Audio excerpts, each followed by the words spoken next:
ದಕ್ಷಿಣ ಕನ್ನಡ ಜಿಲ್ಲೆಯಲ್ಲಿ ಭಾರೀ ಮಳೆ ಮುಂದುವರೆದಿದ್ದು ನೇತ್ರಾವತಿ ನದಿಯಲ್ಲಿ ಗುರುವಾರ ನೀರಿನ ಹರಿವು ಅಪಾಯದ ಮಟ್ಟವನ್ನು ತಲುಪಿದೆ. ಉಪ್ಪಿನಂಗಡಿ ಬಳಿ ನೇತ್ರಾವತಿ ನೀರು ಹರಿವಿಗೆ 29 ಮೀಟರ್ ಅಪಾಯ ಮಟ್ಟವಾಗಿದ್ದು ಇಲ್ಲಿ ನೀರು 29.1 ಮೀಟರ್ ವರೆಗೆ ತಲುಪಿದೆ.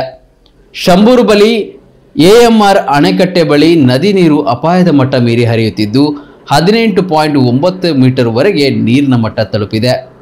ಈ ಅಣೆಕಟ್ಟುಗಳ ಎಲ್ಲ ಗೇಟುಗಳನ್ನು ತೆರೆಯಲಾಗಿದೆ.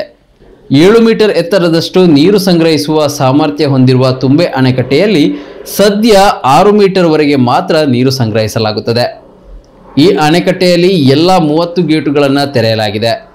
ಗುರುವಾರ ಬೆಳಗ್ಗೆಯಿಂದ ಜಿಲ್ಲೆಯಾದ್ಯಂತ ಮೋಡ ಕವಿದ ವಾತಾವರಣವಿದ್ದು ಬಿಟ್ಟು ಬಿಟ್ಟು ಧಾರಾಕಾರ ಮಳೆಯಾಗುತ್ತಿದೆ.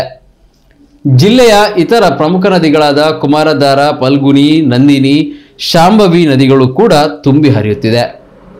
ಗುರುವಾರ ಬೆಳಗ್ಗೆ 8:30ರವರೆಗಿನ 24 ಗಂಟೆಗಳಲ್ಲಿ ದಕ್ಷಿಣ ಕನ್ನಡ ಜಿಲ್ಲೆಯ ಬೆಳ್ತಂಗಡಿ ತಾಲೂಕಿನ ಲಾಯ್ಲಾದಲ್ಲಿ 17.35 ಸೆಂಟಿಮೀಟರ್, ಮೇಲಂತಬೆಟ್ಟುವಿನಲ್ಲಿ 16.40, ಬಳಂಜದಲ್ಲಿ 16.35, ಕಲ್ಮಂಜದಲ್ಲಿ 15.95, ಪಟ್ರಮೆಯಲ್ಲಿ 15.45, ಮುಂಡಾಜೆಯಲ್ಲಿ 15, ಮಲವಂತಿಗೆಯಲ್ಲಿ 14.50, ಉಜಿರೆಯಲ್ಲಿ 14.30, ಅರಸಿನಮಕ್ಕಿಯಲ್ಲಿ 13.95 ಹಾಗೂ ಬಂಟ್ವಾಳ ತಾಲೂಕಿನ ಮಂಚಿಯಲ್ಲಿ 14 ಸೆಂಟಿಮೀಟರ್ ಮಳೆಯಾಗಿದೆ ಎಂದು ಜಿಲ್ಲಾಡಳಿತದ ಮೂಲಗಳು ತಿಳಿಸಿವೆ.